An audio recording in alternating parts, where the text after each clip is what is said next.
Hi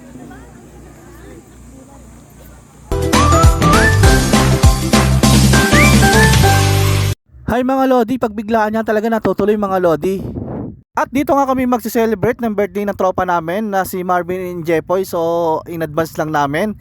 So ngayon nandito kami sa sa Pangarap Garden Resort. Ayan, so kung nakikita nyo, ayan, may mga tent. So ang tema namin for today's video is kakamping kami. Ayan, so ayan, kaya may tent kami. Yan, so tamang chill lang kami mga Lodi. So ngayong gabi ay dito kami matutulog. So 24 hours pala yung namin. Ayan, kung nakita nyo, ayan, nagluluto na ang mga tropa. Ayan, so nag-ready na kami para sa pagluluto.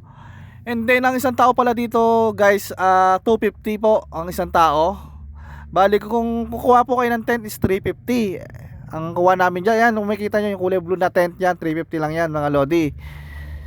Ayan, so tamang lang kami yan, luto-luto. Ayan, kung makikita nyo, may lutuan kami. Yan, ayan, so ready na namin. So makikita nyo, hindi kami nakapag-ready dito mga Lodi. So biglaan lang kasi itong mga Lodi. Ayan, so ang niluto lang namin is laki may beef. And then may noodles din, Korean food na noodles.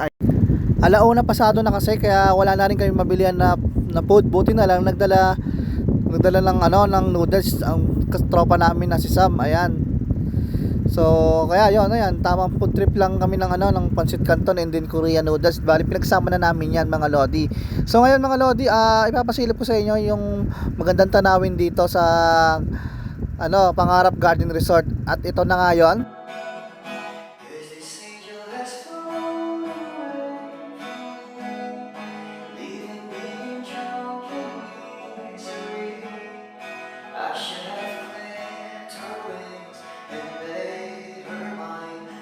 At ito na nga yung kaganapan ngayon umaga. Ayan mga Lodi.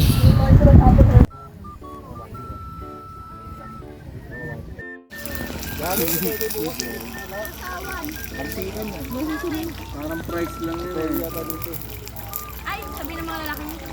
Tapos naman mo yung mga babae. Oo nga, kanina. Yung matabang bata, sa lalaki. Naman ako ng takero. Bata ka naman kilo. Meron dyan. Meron ba? Ano wala dyan? Laga na natin.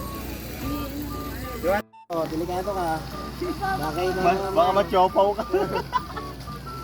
Bakay ka ang pabisita. Mamaya na mangingi. Yan yun, nakakapit na kayo. Oo, nakakapit na. At least sila magkasama, ewan ko sino sa dalawa doon.